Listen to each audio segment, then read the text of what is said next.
Hi, Ro. Took a look at your scan, and I want to talk about some things we can keep an eye on, and some things that might help guide us a little bit here in the next 12 weeks. So, the last time you took a scan was in May. 5, April, May, 5, yeah. May 19th, so May, June, July, August, September. So, 4 months ago. All right, cool. So, 4 months ago, and in that time, you're down a good 8 pounds, 6, 7, 8, yeah, almost 8 pounds, which is great. You have lost not much, a little bit of skeletal muscle mass, 0.7 pounds, nothing really significant. And you've lost some percent body fat, which is great. Okay.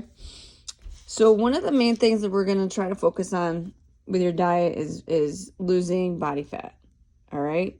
So the scan is currently recommended that you lose 99.7 pounds of body fat. So in the next 12 weeks, if we can get your diet such that you lose 20 pounds of body fat in, that time, I'd be super happy. Now, you might end up gaining some muscle, so the net loss might not necessarily reflect a 20-pound loss.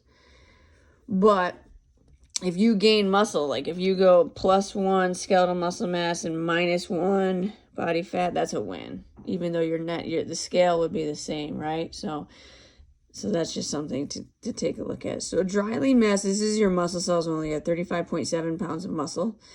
And we're going to show you something down here. If this number stays the same, that'd be great.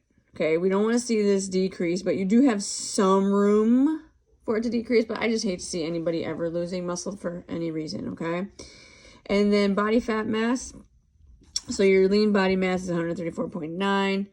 And then you have 140 pounds of body fat. And if we can get that, like I said, down to 120 pounds in the next 12 weeks, that'd be a win.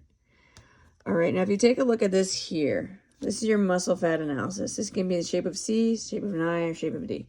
As you can see, yours is the shape of a C. Okay, an I would mean these three lines connect to one another, and a D would mean that the skeletal muscle mass is out, body fat is in, and body weight is in, and body fat is in. So if you were to connect those lines and go out to skeletal muscle, that's what makes a D. All right, so one thing we're going to want to see trending through your scans is for this C shape to become less and less pronounced. So basically to get smaller and smaller because your body weight has gone down in the form of body fat and your skeletal muscle mass has stayed the same or gone up. Okay, skeletal muscle mass is your bones and muscles together. Now, if you notice here, so this arrow here means you're below average for your gender and your height. This dash here means you're average for your gender and your height.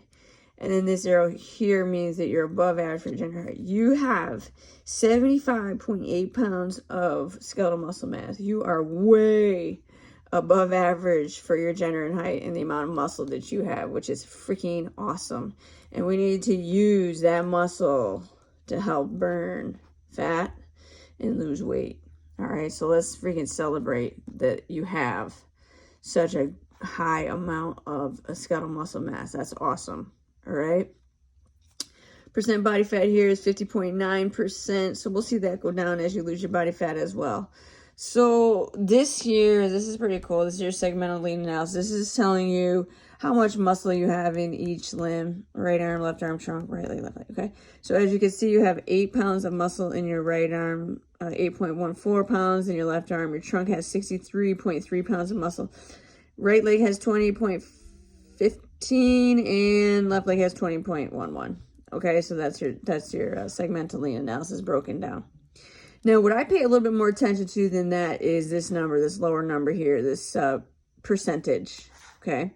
What this number means is this is your percent ability to support your body weight with that limb. So as you can see, your arms are 124 and 126% able to support your body weight, which is significant. And that's this current body weight, right? Your trunk is 111% able to support your current body weight, which is tremendous. Your legs are 100 and 100, 100.3, 100.1. Now that's good that they are 100 because we want those to be 100% or above, and they are. Just barely, but they are. Those two numbers I would love to see go up throughout this 12 weeks. Now, there's a couple things that can cause them to go up. One would be they increase in strength, right? Or two, you lose weight and then they have to carry less weight, right? So, or that happens simultaneously would be another good thing to have happen too.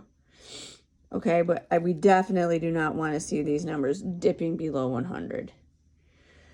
All right, so now this just tells you where your body fat is, okay?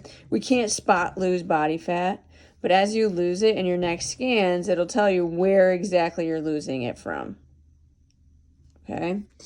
Visceral fat, so this is the fat that's inside of your body. This is not the fat that you can squeeze. This is the fat that's around your organs. This is, you know, a little bit of a dangerous fat. So healthy range would be 10 or below. As you lose body fat, you'll see that number go down, and that's a good number to watch go down. It's freaking awesome to see that go down, okay? All right, now, this number right here is going to be our magic number. This is your basal metabolic rate. Okay, what that means, this is the number of calories that you burn in a day that you've done absolutely nothing. Okay, in addition to that, this needs to be the absolute minimum number of calories that you ever consume. And I'm just going to round it up. We're going to go 1,700 just for the sake of easier.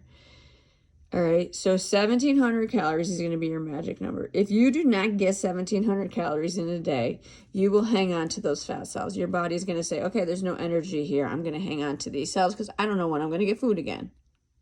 In addition, if you're getting like an abundance of calories over this number as well, then you will clearly, you know, that's an obvious one. You won't lose fat cells and you might gain them, right? So this is going to be our magic number. I don't know if you're going to be counting macros. I can't remember what you told me, or if you did tell me if you're going to be counting macros, if you're going to be counting calories or what. But ideally, this is the number I want to see you hit with whatever you're doing. 1,700. All right. I'll see you tomorrow morning. Let me know if you have questions.